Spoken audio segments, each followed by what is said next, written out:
Hi. You don't have to say anything. No, I don't have to say anything. It does a you. little countdown. Isn't that fun? Yeah, this is fun. Yeah. Have we not done it this? Oh, you haven't been here when we've done it this way before. Maybe one time. Okay. I can only see half your face, though. I feel like that's problematic. There. How's that? So Is that better? it's the giant and two Yeah. tiny vegans. I don't know sitting why here. I'm so... Ken's I don't know just why I'm so huge. really It's good. your chicken that you had. It must be the chicken that I just And had. it had a raw, just like chicken from his yard for lunch. Yep. We just- I harvested one of my chickens and then just ate it. Gosh, No, I'm just kidding. It's just kidding. Did See, it, that's what those things It's like a are, isn't it? rotisserie chicken. Yeah, it wasn't very which good. is way better. No, not particularly. So we're here Yay! again. Yeah, that's real fun. We're here with Kat. Hi, friends. Hi. Who I just Hi. realized. Have you ever done a podcast before? I have not done a podcast. Okay. I'm a noob. That's fun. Yeah. That's fine. Yeah. That's It's going to be fun better. because Jan is really good at making people feel comfortable. I'm going to Okay. say comfortable. Yeah, sure. With Mm-hmm. you know a UN at the front of that. With an Uncomfortable. No. No. It's what's fun about it is we get to have conversations with. I don't feel like we get to sit down and talk with people, Yeah. you know, and like Mhm. learn about them. And I feel like this is a great opportunity to do that. I know. I want to learn more about Kat Yeah. Bandong. Uh-oh. Mm-hmm. Which you have a really cool name. I just learned. See, we didn't even record it, and I learned that you have a bigger name. Let's it. hear all about it. There are 4 of them. I am Catherine Camille Zarate Bandong. But the Zarate is my mom's maiden name. It's more of a Oh. cultural thing. Yes. Oh, interesting. So yeah, and that's caused actually an issue in my whole life when it comes to like birth certificates, because sometimes it has it on there, and then driver's license, they have just Z, and it's like, oh no, it's not supposed to be that way. Oh, interesting. Yes. My husband has 4 names. Does he? Yeah, he's David Benjamin Brady Stratton. Wow. Because he had a biological father who passed away, Mm. and then an adopted dad. So Oh. he has 2 last names. Interesting. And yes, it does cause quite a bit of drama Mm. in the whole legality of things. Yeah, it does. Mm-hmm. 4 names really throws people off. That's like 3 male names and a last name, isn't that what it is? Yeah, it's better than 4 first names. Yeah. You know what they Yeah, say? that's true. You know what they say about people with 4 first names? What do they say? Can't trust them. Oh, really? Just can't. Hmm. Even 2 first names, can't trust them. Wow, so he has 3. 3. So it's Yeah. like, And Mm. you do as well. Yeah. Are you trustworthy? of course. Okay. So, tell us where you said the name's a cultural thing. So what culture are we discussing here? So That was such a nice way of asking that. Yeah. So I'm supposed to be Filipino, but with all Filipinos, we're all kind of like mutts.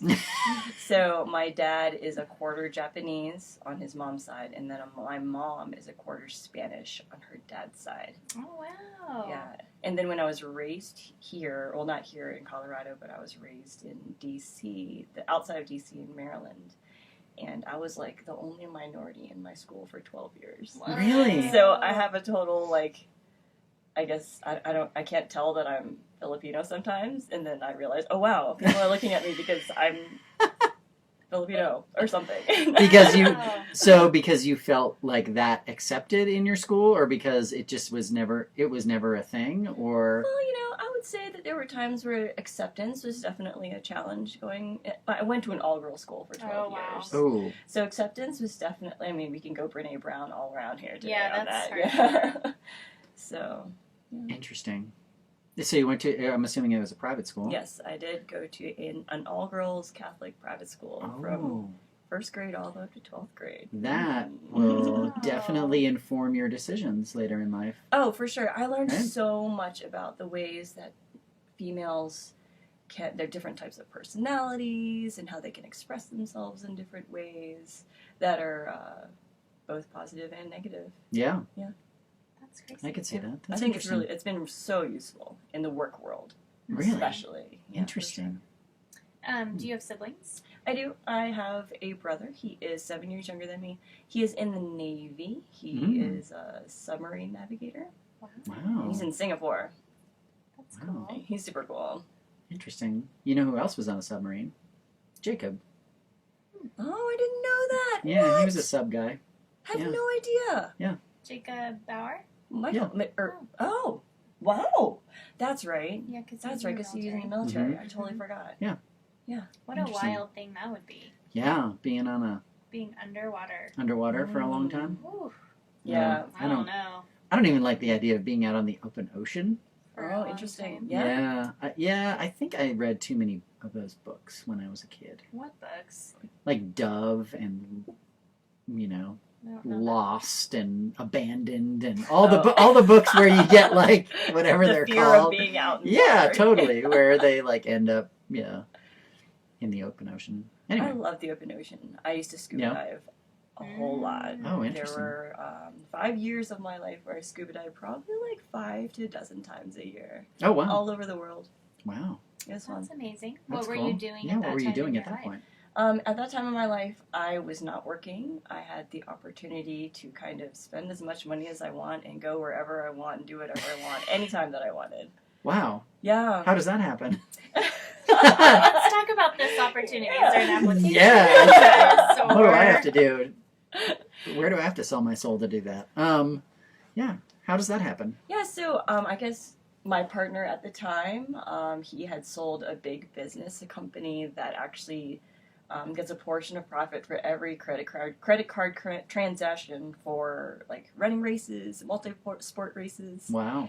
And so he was like, "You don't have to work if you don't want to, but I'm gonna go and do all these things. You can stay home if you want." And I'm like, "Well, I think I want to go with you. So Yeah, let's go do totally. it." Wow. Yeah.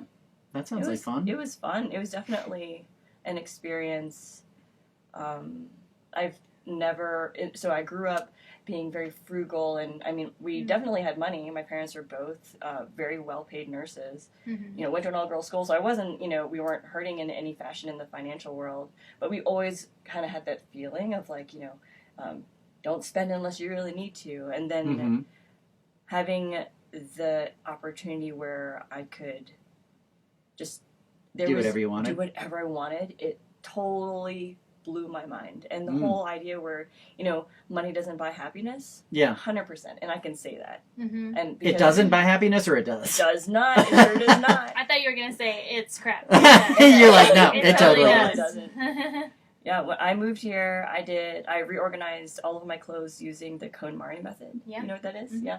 So I had a pile of clothes about Studio One. Mhm. So my pile of clothes was filled up. I would say half of Studio One, but was as tall as I was because we would go on shopping sprees every weekend to see who could spend $7,000 the fastest. And these were at the Short Pump Mall, like really nice malls in Richmond, Virginia. I- What? Had likely almost $10,000 to $20,000 worth of Lululemon. And Yeah. And that was all pre-vegan, so I can't wear any of them anymore because it's definitely like 3 or 4 sizes more than I can wear now. So I was like, wah, wah. sign of wealth. But no, I got rid of Wow. so much stuff. It was Interesting. so amazing. Yeah. Okay, so let's break this little situation down. You're with this guy. Yeah. You're traveling. Yeah. Why did that come to an end? First of all, like Yeah. you don't have to get into the deep nitty gritty if you Sure. don't want to, but That's the first Did you- opportunity I've ever heard you say to give somebody that out. You're always like, get into the nitty gritty. Come on. well, you know, No, I know. So there's that's other it. things I want to ask. Gotta save that card. That's the whole reason why I moved here to Colorado. Okay. So that was my life before I came here.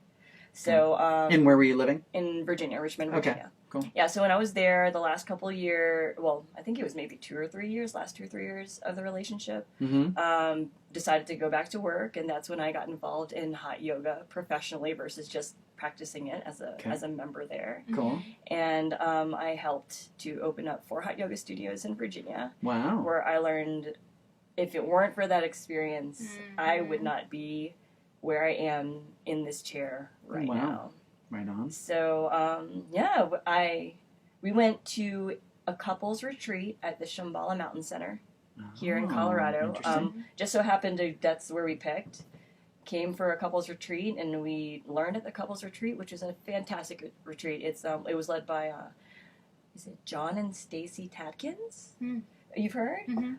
Yeah, Okay. it was a great retreat. I would really suggest it I think they do it maybe every year, Yeah, twice a I year. do. Yeah, I think And they do. we learned that, hey, we love each other as people. We love each other as friends, but maybe not so much in, a committed, intimate relationship. And it's time for us to move on. Interesting. And then That was the September. Mm-hmm. And then January 4th, I packed up a truck and moved here. Wow. Yeah. That's intense. I mean, opening a yoga studio is like, it's like an MBA. Like, you can't pay for that kind of education. I know. And then opening up 4 in a Yeah. row. Yeah. Well, so I was a studio manager for the one that was in Midlothian, Virginia. Okay. There are 3 other studios, Uh-huh. but I guess in our industry, sometimes yoga teachers come and go, maybe a week's notice, maybe a month's notice, and we ended up losing many of our studio managers at Sure. one time. Mm-hmm. So, yeah. And what, so it sounded like you didn't have to work, but what kind of propelled you into really wanting to do yoga as a profession, or did it just kind of happen by chance? So, I've actually had 3 strokes, and I'm partially paralyzed. What? I'm hemiplegic. I don't have sensation on the right side of my body. Wow. So after my 3rd stroke, I went to Bikram yoga for my form of rehab therapy. Interesting. And again, if it weren't for yoga, I wouldn't be here today. Wow. So the hot series definitely has a very special place in my heart. Interesting. So Yeah. why did you have 3 strokes? Do you have any? Yes. Yeah, Do you like- have any insight? Yeah. And have you had any That's more? why- Have you had any more No more strokes. Just 3. since you started Since I started yoga? yoga. Oh, no, definitely not. How It's far apart was each stroke? every other week. It was just in the month of Wow. December. Whoa. Yeah, so I started I was a user of birth control. Oh, yeah. Yeah. Mhm. I started when I was, 12 or something. And you know how it says Oh. in the fine line, it's like may cause blood clots? Yep. Yeah. Mm. Yeah. Been there, done that, got It t-shirt does. 3 times. Wow. So one exploded in my right calf, in my femoral right side, and then in the cerebellum in the back of my brain on the right side. Whoa. So like early in the mornings, if you come to Ashtanga early in the mornings, sometimes I might look like I have gum in the right side of my mouth because it's not functioning as quickly until I start really getting moving circulation in my body. Yeah. So what was the recovery, like what was that experience like for you? So, and I would say that it was because my career has been in fitness since 2007.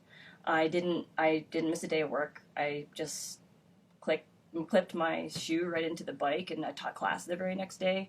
So I went to, so I went to, so What? the first, everyone happened on a Wednesday, right before I was teaching a body sculpting class. Because I had a client right at that time, and she's like, "You're starting to look pale again." And I just collapsed right on my desk. So the first one, I went to the ER, and they sent me home because they said I was hyponatremic. Is that too much water? That's Okay. what that is. And I was also in the process. I was a competitive bodybuilder at the time. Okay. So they had said it was some sort of a bodybuilding thing. Sent me home, gave me potassium pills. The second one, they sent me to my PCP. Said that I was having phantom pains. And then the third, So it wasn't real. he said that it wasn't real. Okay. These are just minor DVTs. So they were TIAs. They were strokes, but they weren't like the kind. Well, no, Yeah. the third one was the worst. Okay, so the third one, I really definitely collapsed on my desk and started vomiting, and That's significant. and so that's when I got. And I was in the hospital for probably 14 hours, and then they sent me to a neurologist, and she was like, "Oh yeah, you've had strokes." Wow. And after going to the neurologist, I'm like, "Look, I'm a yoga teacher. I can't even stand on my own 2 feet. Something's definitely wrong." Yeah. Yeah. Yeah. Yeah, for sure. Wow. But it was one of those things. Like, yes, I was still able to push through all of the work that I had to do as I was working at Gold's Gym at the time. But Wow. nothing. I remember having to go to some rehab place, and they told me to take. There was a tray of nails and staples, hair ties, little things. Mhm. So for me to move from one box to the other, and by that point, I'd already, at the time I was teaching 21 classes a week, Whoa. and it didn't bother me to the point where I was Yeah. you could see it from across the room, but you could early in the morning because there was a little bit of drool action. But how was this tactile situation? No, by that time it was fine. So no you issue. you didn't have to go through No. months and months of rehab and all of that. But what did that do to your mental state? I think it had everything to do with my upbringing of always pushing through and being the best at everything no matter what. How do you think? How do you feel about that now? I can now, in retrospect, I have found that there is a great deal of balance and self-compassion when it comes to stuff like that. And also, I guess,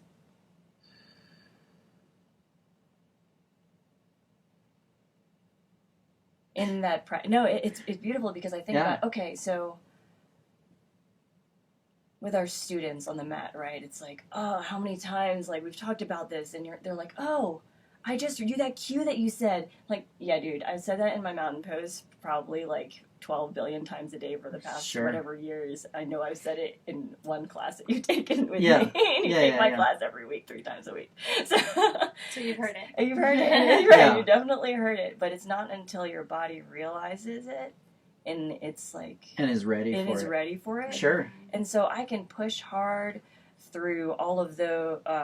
through all the years of rehab, which I'm sure I should have had some sort of like specific rehab. Oh my gosh. But in learning how I'm moving my body, whether it be on the mat or just moving in general, knowing that, okay, well, I'm not in fight or flight right now. I don't have to hurry up and do this. Ooh, I can that's good. slow down and do what I need to do. And giving compassion to myself then therefore allows me more space for compassion for my students when I'm like, okay, let's work on this again, or whatever. Yeah. That's interesting. So what was it like?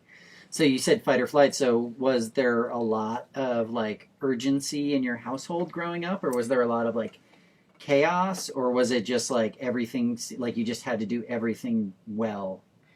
So I would say that my parents' expectations, which I am very grateful for, but wouldn't necessarily enforce as much as and how strongly they did, for perfectionism, was very, very.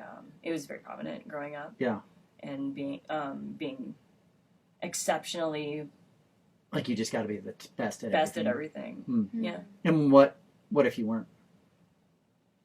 I mean. It wasn't an option. It's not an option. I will have to say that I did go to school as an aerospace engineer, but that was my first career choice, was aerospace engineer. And when I took that ALF as my major, and obviously that's not what I'm doing right now. You're not. Like, yeah. You didn't know? You didn't see me get off my F-16? I was like... You're a cosmic engineer. Yeah, I haven't really spoken to my dad since. Whoa. And he's still, my parents are still married, like... Yeah. Interesting. So you still talk to your mom? Oh yeah, I talk to my mom like daily. But your dad. But my dad, no. There was one time I had visited, and I didn't have my house key, or not. I guess my parents' house. We were growing up. That's my house, but it's not any longer. Yeah. And so I was knocking on the door. My dad looked out the window and saw me on the front step, and double locked the door. Interesting. And you think that that's why? Yeah, 100%. I think that's 100% my culture.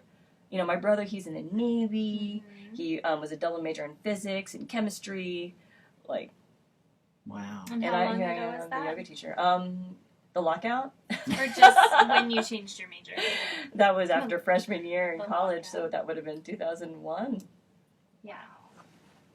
So 19 years ago. 19 years ago. That's wild. So do you continue to try to reach out to him? Like, have you tried to write him letters, or you're just kind of like, I really you just kind of moved on? I believe that everyone comes into your life, the one for a season or for a reason, right? Mm-hmm. Sure. And it doesn't necessarily have to be like the way to get over an ex. I think it holds true for everything and everyone. Yeah, for sure. And I know that we can always go into like, my father types of stories. Or me, yeah. But it's like, everyone has their own, I guess. Are we allowed to gossip? Yeah. Okay. Everyone has their shit in their closet, right? Sure. Yeah. And sometimes it's right on Front Street. Yeah. Right? But most of the time it's in the closet. Curb with a free sign on it. Yeah, exactly. Hey, you want to take this for me? Free shit. Yeah. Let me see if I can unload it on you. It's true. I mean, you have to, at some point, not let other people's, tendencies and dramas really, like, dictate your own life, even if it is your parents. Yeah, because, we're all really doing the best we can with what we have available, our resources, and, everyone grew up certain ways, and they develop their habits, and Yeah. They see life through their lenses, just like you can't make any. Well, and I think with parents too, like, and our kids will discover this about us later, but you're shaped so much by history. Oh yeah. And I look at, like, my mom, her dad was in the Navy, and he was, like, at Pearl Harbor, and to be in a military family in the 50s, like, there were things that were just so instrumental in shaping how generations think as a collective, and it's evident, like, all generations have these big events, and I imagine even when you then add in other cultures and traditions and stuff like that, it becomes even more complex. And it's true, I mean, it's like a pet, like, you get a rescue pet who's abused, and it's hard because it happened in those formative years, and it's like hard to overcome that.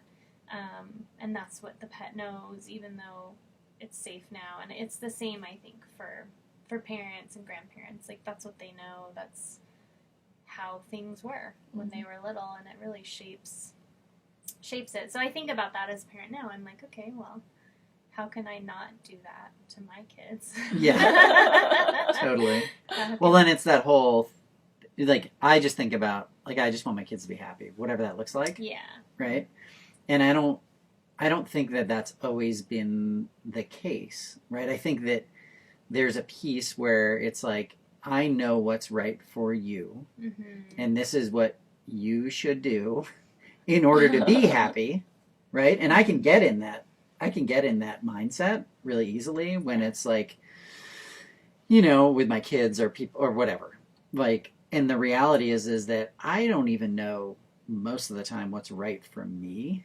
Like, how could I possibly know what's right for you? Which I think brings it back to kind of yoga, right? Like, the idea of being and being a yoga teacher, being that guide, and being like, this is my experience says this is what you should be doing, but what your experience is, whatever that may be, right? And so I had this kind of militant idea of what people's practice should look like initially, and it's definitely softened over the last several years about what I think. Yeah, I know. Thanks, Jenna. No, but it's true, and I think that happens to all of us, That's for sure. So are you happy now, Kat? I am the happiest person alive. If somebody came to me and they're like, you need to pick the happiest person on earth, I'd be like, it's Kat. Yeah. You laugh all the time. I laugh all the time because I do what I love, and I can't stop doing it. I can't stop loving it. So what are some things that have gotten you to this point in your life where you are genuinely happy? Well, it would be a tie, honestly, between you and Joy. Joy? I haven't really spoken to her. Oh my God! Joy also is just... I mean, her name is Joy. She is her name. She is like... She manifested it. She did. She's She's like, if you had to put a person to an emotion, like, for sure. Awesome. And so what steps have you taken? What are some instrumental things that have gotten you to this point? Because I think it's important to note that it's genuine, like, deep happiness. Yeah. It's not a choice. It's like an internal. So, I've been kidnapped 2 times, and I was in a religious cult and in an arranged marriage. So I was in... So what ages did this happen? What is happening right now? Do we have 5 hours? How old? Okay, wait. You're my age, right? You're 37. Yeah. Okay. Let's talk about these. I was like, you can't just say that you've been kidnapped and then be like, so anyway, and then I had a Diet Coke and I'm fine. You were kidnapped twice. You were in an arranged marriage. Okay, let's start. Let's start with kidnap number 1. Yeah. Okay, so the first kidnapping.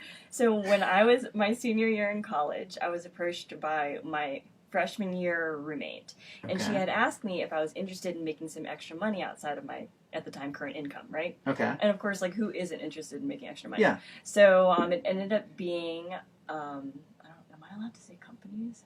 Yeah. Okay, so it ended up being an Amway corporation, which had a religious sect to it. It was I don't know. I mean, maybe Google leadership team development. Whoa. with Larry and Pam Winters. What? I was- Oh my god! I'm gonna look it up. I was in that organization, Uh-huh. and I ended up getting into an arranged marriage. So that was right after college. Okay. So I ended up getting into an arranged marriage in that particular religious organization. And what kind of religion is it? It was like full gospel, which, I mean, I believe full gospel can be great, but... Like holy roller type stuff? Like yeah. speaking in tongues? Yes. Mhm. And Okay. but then, you know, of course, all of the type of like Netflix documentary, like Mhm. inappropriate sexual stuff that was going on in that environment was happening in the Mhm. environment I was in. Okay. I wasn't allowed to speak to my family for those 3 years. What was your required like dedication of time in that? Oh, everything. So if you weren't listening to the CDs, if you weren't watching the movies, if you weren't hanging out with the girls like right after, if you weren't like hurry up and get there early so you can get all you can from your upline or whatever. If you getting there early, staying late. What were you selling? Anything from toothpaste, toilet paper, trash bags, or tampons. See, I can even Wow. just roll it off my Nah. tongue. Yeah. Toothpaste, toilet paper. Wow. Yeah. Yeah. Wow. They drove traffic to big time websites, which is what Amway does. Like, I Yeah. believe they still do have some great products. It was just the Sure. organization I was in that was. Wow. And where was this? This was in Richmond, Virginia. Okay. We also had business in Raleigh, North Carolina, and Jacksonville, North Carolina, and I mean, Interesting. So marriage. Okay. yeah. So that was an arranged marriage. So we were only actually married by the state of Virginia for 3 months. But Okay. according to LTD, we were together for a whole year. So I got out of it by he was deployed. He was a Marine, so he was deployed for all the time. So I didn't actually really know the guy, and I'll have to say there are some parts of it that I don't quite remember, Mm. which I have. That's Probably a interesting. Oh, of protection. course, yeah, and Yeah. I definitely have gone into PTSD therapy, all those Mhm. things. Sure. And I've learned so much about it. Or at the parting game, two truths and a lie. Oh man, my No. stories. I could do 2 truths and a lie, or 2 truths and 1 truth, and then you would never know which one. We must play Yes. sometime. Dude. Oh my So, God. Okay. yeah. So arranged marriage. And I What was his name? Not full name, but just Yeah. his first name. David. Mm-hmm. Yeah. Yeah. That's pretty innocuous. All right. Christian. It's a Christian name. Strong It's a Bible weird- belt Christian. So what was name. going through your mind in this 3 years? Did you know that there was No. a problem? No, I was You were in top it. of the. I was making all. I did the best I could. I was top of the class. Did you live everything. there? Or So did you still live? yeah, so on your own? it wasn't like in a what do they call them? Like Commune? commune or anything Yeah. like that. You had your own space. So you're just going to Yeah. work. Just doing it, just hanging out. Wow. Yeah. That's what you're aspiring to, right? At YogaPod? Totally. Okay. That's a training ground. for Yep. Later times. Those jokes probably aren't fun for Kat. Those jokes are a little triggering here I'm for already in. Kat. No. She's I think we're fine. So, Yeah. tell Wow. where did the kidnappings Yeah. come Okay, into so play that with was this? that was when I wasn't allowed to go back to my family and all those types of things because I was Sure. required to stay, whether it be in Richmond or when we were in North Carolina. So my parents tried to kind of get me out, but that obviously didn't work. I did that on my own. So my ex-husband at the time, Mhm. he was deployed. So they moved me from Jacksonville, North Carolina, to Richmond, Virginia, so that my Like- main uplines could watch me. And Against your will? no, at the time it was everything was in my will, like Okay. within my will. Is that what Mhm. you're saying? Sure. Yeah, I mean, I was Because you were in. in. You're like, I had I'm good. no Okay. idea. Yeah. Okay. So I got a job at a gym. I was the personal training manager there, and to them, of course, that's where hookers are at the gym. Like all the sluts work at the gym. Sure. So since I was always at work at the gym, I stopped going to all the social events and stopped listening to the brainwashing material that they were Mm. giving me, and the veil was removed. And Mm. yeah, so within that, when he got out of the Marine Corps, he became a police officer, and so he had held me at gunpoint. And as a police officer, and then Wow. finally Henrico Police Department noticed that this dude's, he's got something going on, Wow. and yeah, that was So that's that one. was one. That's one kidnapping. Yeah. Yeah. There's another one in there somewhere. And I need to remind you all that I asked Kat how she is genuinely happy. And so these are the precursors These are the to that precursors to answer. happiness, just to let you know. If you get one kidnapping down, it's not enough. You have to get 2. You gotta be kidnapped twice, you guys. So when I was a pro bodybuilder, I was also doing some fitness modeling with the IFBA then at the time. And so there were 4 other of us girls where a photographer took us, and I don't recall the entire weekend at all. Whoa. And then Yeah. how did you just woke up at home or what? Yeah. Wow. Yeah. Where was that at? Like drugged you. I'm assuming, because I don't remember. The girls don't remember. So, Thanks for building So you up got- that, this is interesting because we just did a podcast where we were talking about how a lot of times when a lot of events pile up on you at once, It's a lot of events. It can be really difficult. But it's shaking. But through yoga, you're able to like step back and kind of observe and like understand that like this doesn't mean that's who I am. Those are things that I've dealt with. And we've talked about this on the podcast before. We had Allie on, Allie Duncan, who her daughter was born as the result of a sexual assault. And she always viewed it as like that was an experience, not something that happened to her. Mm-hmm. And I think there's a big difference, right? And I feel like you've been able, obviously, to cultivate some healing there in terms of like how you view these things. And so, how do you move past that? How do you move from that point forward? And so 100%, it goes back to what we were talking about earlier. It's like you don't know what lens someone's looking at life through. Mm-hmm. You can't. I mean, of course, we have a human tendency to create judgment just by, I don't know, looking at someone's clothes. Sure. Mm-hmm. But you have no idea where they're coming from, and just believing and trusting that they really are doing the best that they can, and that we have this like natural Buddha nature to actually we're trying to be nice people. We just didn't know any better kind of a thing. Mm-hmm. Allows me to just not just give space to the people around me and allow them to, be as they are or whatever, but also for myself. And that's why I can be, if I'm like giving myself internal dialogue of, why am I not doing this on time or looking this like that or eating this way or whatever it may be, versus just acknowledging and noticing like, oh, well, I guess I could have done better, but there's a next time. Yeah. Mm-hmm. It's not going to matter in 5 years. Yeah. So how did Interesting. you take all that information and then decide to move into this industry and like be the person that you are today? Because at some point you had to like, I don't know, I just feel like you have to pull information from those experiences, right? Like they're not just benevolent. Like it's not just like nothing ever happened. Like No, for nothing sure. ever comes from it, right? That thing is huge. Yeah, I know, that's why I want to put it on the table, because I feel like now you can't see Ken. That water bottle is It's like right behind it's it. like a newborn baby. It'll look weird if I put it right there. No, it's fine.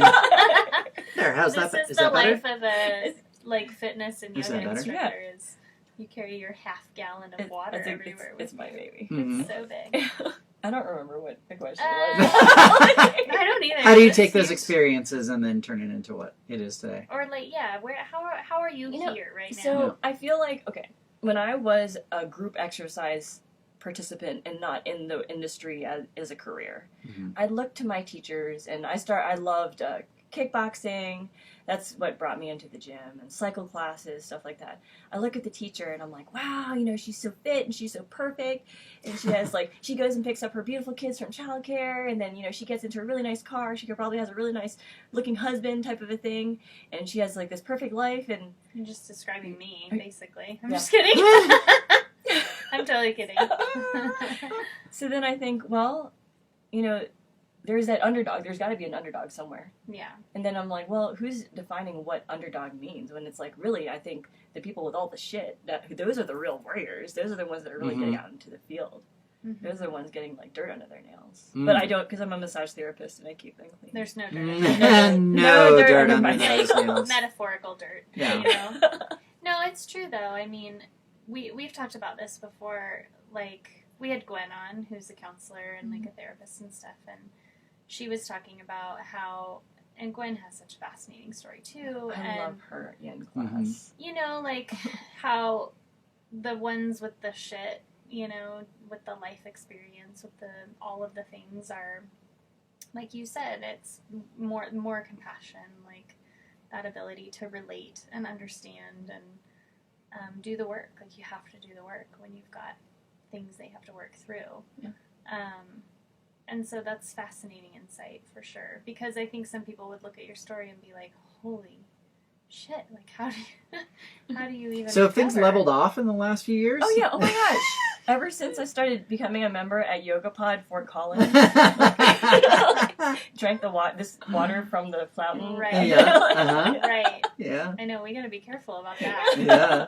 Something in that fountain. There is something in that fountain. Well, tell us what your Yeah. fitness and yoga like practice looks like these days. So these days, I have gone from practicing all throughout the day among teaching classes within working on massage clients or rehab clients to realize that I think balance in my life really starts with a little bit of specific structure. And so then when I jumped into the Ashtanga arena last June, July, I can't remember where it was.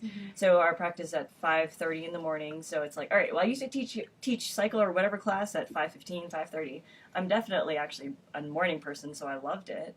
But having that time of, I guess, forced silence versus getting up, all right, starting emails, like whatever, Sure. meal prep, whatever it may be, but getting right into the vehicle, starting my day, focusing on me and myself so that I can give to everyone else around me. It was a life changer. And then I rearranged my teaching and client schedule so I have like a 2-hour break in the middle of the day where I can get some work done, actually do something called eat, but not eat in the shower. Do you know how many meals I have had in the YogaPod showers? Oh, you're Like, What? yes. What? you're talking to the queen of doing weird things at weird times. You eat in the shower? I would take Oh, a 'cause you 12 didn't have any o'clock, time? whoever's 12 o'clock class I would take. Because you'd have to go right from there. I'd have to go somewhere right. else. So I would have like I would always eat a sandwich or sandwich inside of a pancake in the shower, like that first shower stall. Yeah, where you have the bench. Yep. I totally get it. There were days where my niece and I would go 6-7 solid hours and be like, we haven't even had a drink of water. I haven't even peed. Right. You know, like it's, and I don't know. That's no way to live. No, so truly. It took. It's not sustainable. It that's was for not sure. sustainable, and I actually specifically remember I was talking to Patty. I think it was after her 7:30 hot, and she was like, "Kat, that's not sustainable." And I was like, "Wow, it's not." And again, going back to those cues that we always hear, it's like we were just talking about this, so we know this. Right. But then we end up falling into it sometimes, and just like the meditation, you notice you're not focusing on your breath, and that's okay. Just come back. Mm-hmm. Yeah. So yeah, it's I never feel too like late to make changes. And every change is a victory. It seems like it. So you're a professional bodybuilder. I was. Yeah. Yeah, That's really interesting. Yeah. I have a life-size poster of myself No, in my house. I need it. Oh God! Will you Yeah, please? I've actually been a cover girl and a centerfold twice. Really? Yeah. Wow. What is happening right now? It's like, I got kidnapped twice, Cats held at had, gunpoint. Cats had like 19 was in a cult. lives in this Yeah. first one. I believe Wow. I'm an X-Men. I think it's totally possible. Wow. What's your X-Men name? Zatar. Is Zatar. that, that's Zatar. Yeah, it's one of your middle names yeah. for sure. Wow. That's impressive. You don't meet it's always interesting when you meet people who have like literally 9 lives in one life, right? Yeah. And that's invaluable. Yeah. Yeah, So sure. what's it been like to slow down? What's that process look Oh, like? it's so beautiful. Yeah. The couple Was it times uncomfortable at first? So uncomfortable. So tell us, because I feel like there was a pivotal moment for you when you finally got into that 10-day silent retreat. Yes. And I'm going again in 2 weeks. I'm so excited. Tell us about it. Interesting. So they do So- it in Boulder. Yeah. Yes. So it's Boulder. They actually have the Rocky Mountain Vipassana Center there, but the actual 10-day silent retreat that they hold is in Elbert, Colorado. It's at the JCC.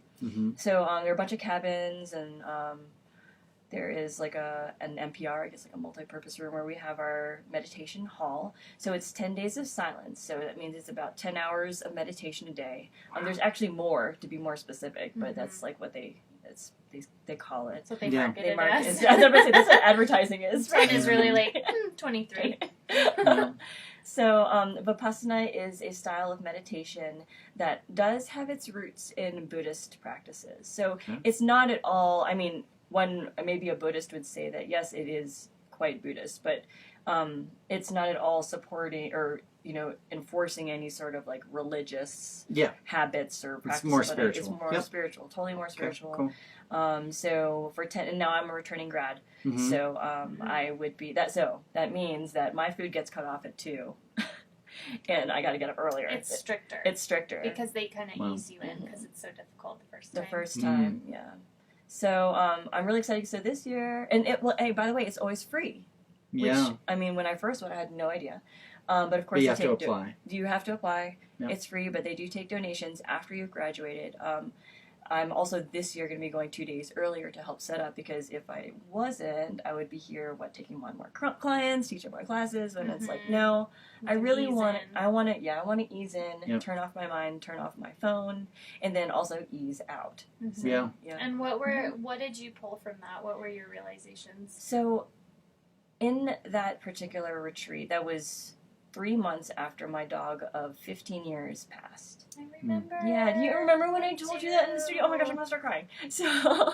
So I was in a mental frame of like having lost, I guess, like a life Your partner. best She was my friend. partner. Yeah. She was my girl. See, Yep.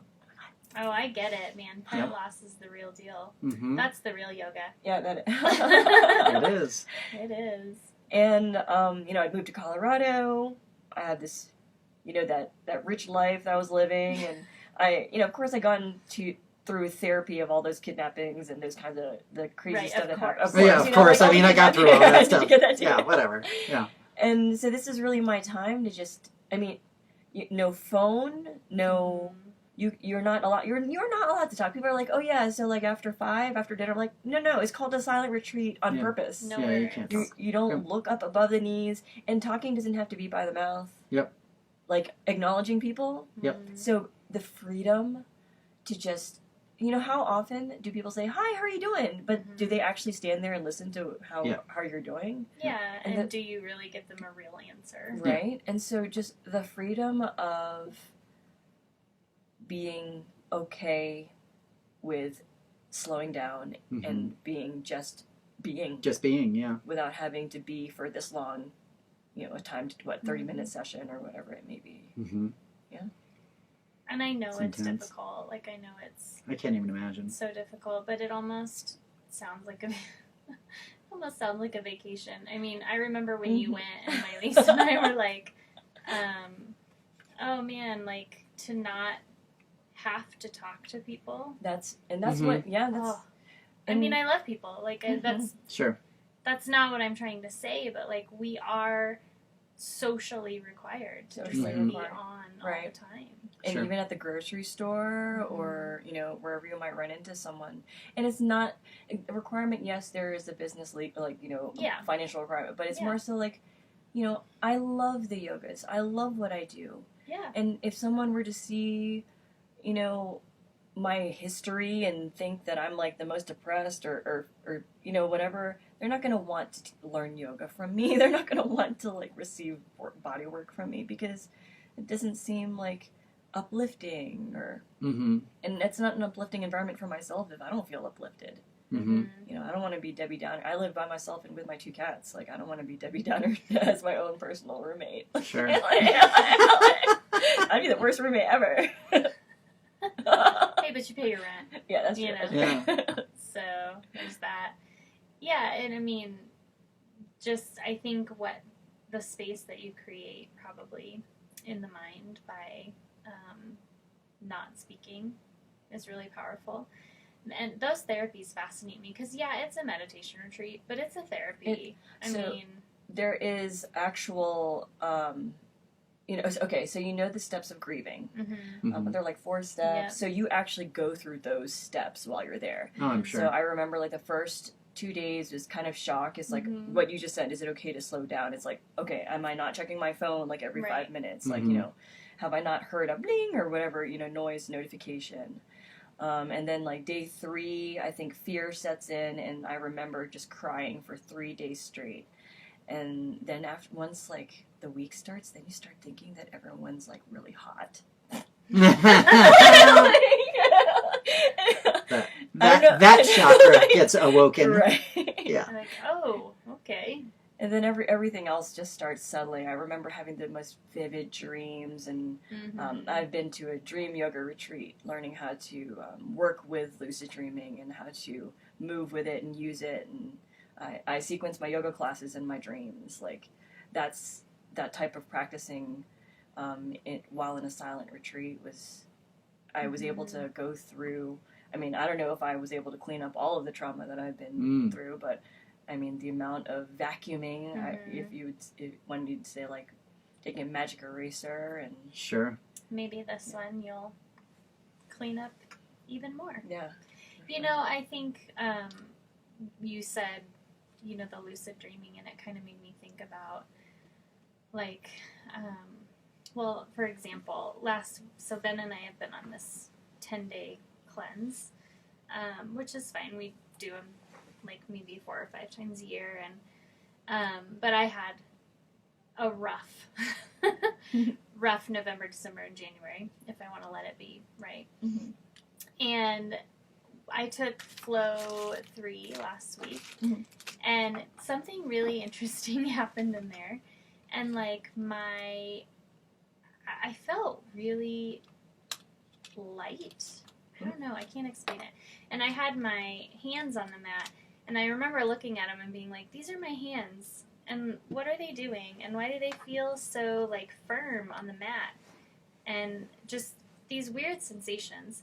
And then you said like the lucid dreaming, and I think the way that we functions as humans in the world today is nothing compared to what we're capable of as a being. Yeah. Oh yeah, I agree with that 100%. Like you remove one thing, you remove food, and it's like it changes everything. Yeah. And you think about removing phones or other distractions, and that changes even more. Are we recording?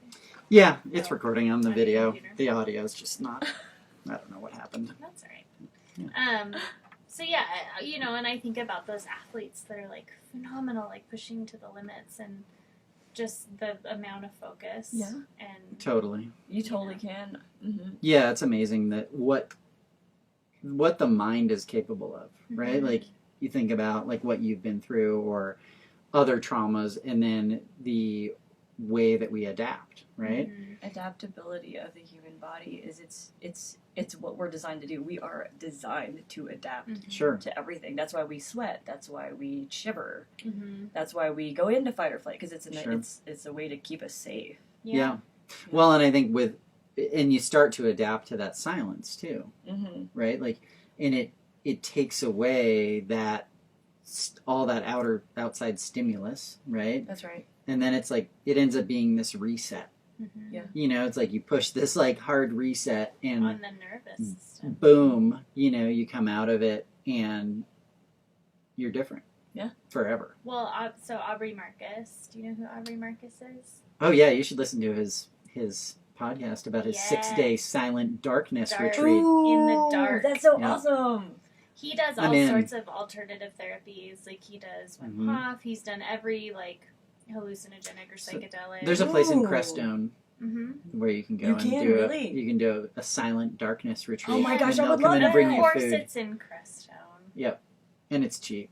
Of course, it's like- like in some guy's shed. No, it's like a bunch of cabins, and it's like $400 a week or something. Oh, and wow, then that's not you bad got to at pay for all. food.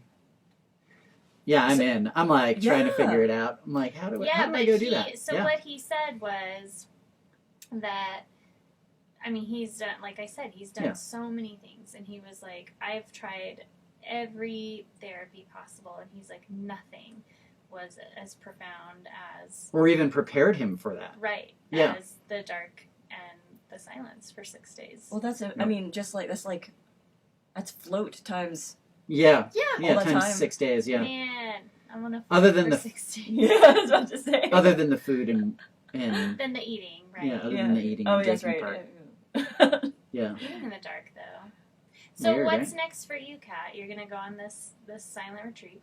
So I am excited to go on the silent retreat so that I can just see what happens with where my future is heading. Because, you know, I feel like I've gotten a hold of finances, I've gotten a hold of like career stuff, home stuff, mortgage stuff.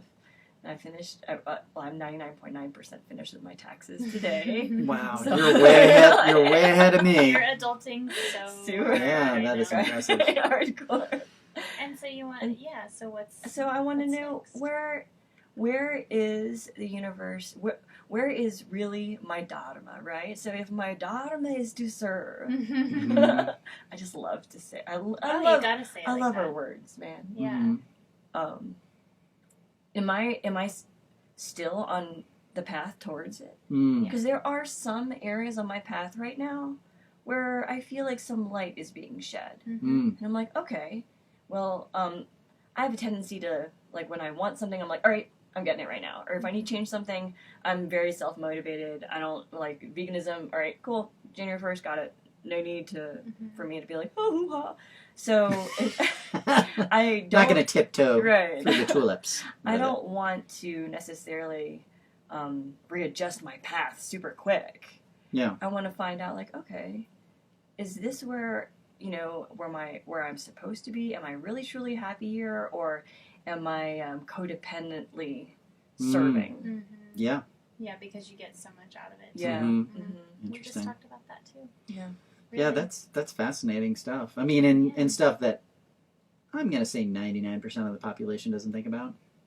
But that's okay. It's good. Yeah, no. I mean, I Yeah. think that in a good way, right? Yeah. Like I think, Well, and that's part of the service. yeah, it's right? that it's like that self-awareness piece that I feel like is the beginning of so many people that I know, their journey to like greatness. Yeah. You know, not like oh, there's some huge celebrity, but like personally like satisfied For in sure. greatness. I mean, you know, in I love peace. what I love teaching. I love all of the body work that I do.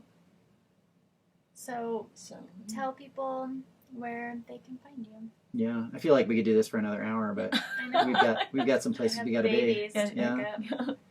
Well, you can find me. I teach at Studio 68 Fitness, primarily in the mornings, but then also on the weekends, Saturday and Sunday mornings. In addition, I also teach at TrueFit. No, they're called Zone Athletic Yeah, I now. saw they changed their name. On Wednesdays and Saturdays, Mhm. Saturday mornings. And yeah, if you're looking to receive some rehabilitation, injury rehabilitation, you can get in touch with me at Catherine@ddyoga.com, or you can check out my website, ddyoga.com, and we can set up a time for y'all to get some exterior healing, and I can help guide you through maybe some interior healing in addition. Cool. Kat, Thank you you. so much. That was Thanks so much for having That's me, fascinating. guys. Illuminating. This is for fun. sure. thanks. Bye. I love you.